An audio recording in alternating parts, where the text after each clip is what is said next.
Leo டால்ஸ்டாயை code பண்ணிக்கிறேன். மதம் அரசுடன் கைகோர்க்கும் நாளில் கடவுள் மனிதனை விட்டு நீங்குகிறான். திருப்பரங்குன்றம் தீர்ப்புகளும் வரலாற்று உண்மைகளும் அப்படிங்கிறத அதனோட தலைப்பு.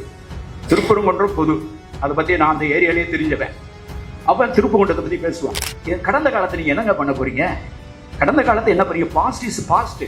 அப்போ நம்ம வரலாறுல எல்லாரும் வந்திருக்காங்க. இந்த புத்தகத்தை படிச்சு பார்க்குறேன், அது பெரிய பஞ்சாயத்தில் இருக்குங்க. இந்த சங்க இலக்கியம் முழுக்க சல்லடை போட்டு தேடி பார்த்தாலும் அதை பாண்டியராஜா அவர்கள் மிகவும் எளிமையாக்கியிருக்காரு தமிழ் கண்காடன்ஸ் மூலமா.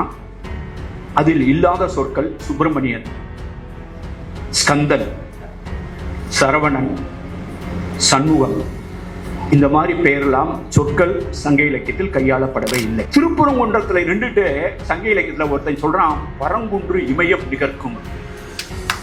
பரங்குன்று இமயம் நிகர்க்குன்னா அவன் அளந்து பார்க்க தெரியாதவனா அப்படின்னு இருக்கும்போது நம்ம எல்லாமே பேசிக்கிட்டு இருந்தது. நம்ம தெற்குக்கு வடக்குக்கு ஏதோ சம்பந்தம் இல்லாத மாதிரியும், இந்த பண்பாட்டுக்கு ஒரு தொடர்பு இல்லாத மாதிரியும், இந்த கட்டமைக்காத மாதிரியும் நாங்க இங்கிருந்து வந்தோம். 5 கோடி வருஷமா இருக்கோம், 4 கோடி வருஷமா நம்ம கதை சொல்ல அவன் ஒரு பெரிய கதை.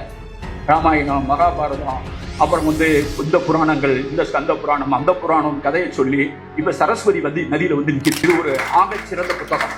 இந்த புத்தகத்தை படித்ததில் நான் மகிழ்ச்சி அடைகிறேன். இந்த புத்தகத்துக்கு நீங்க செய்ய வேண்டிய நியாயம் என்னன்னு கேட்டீங்கன்னா,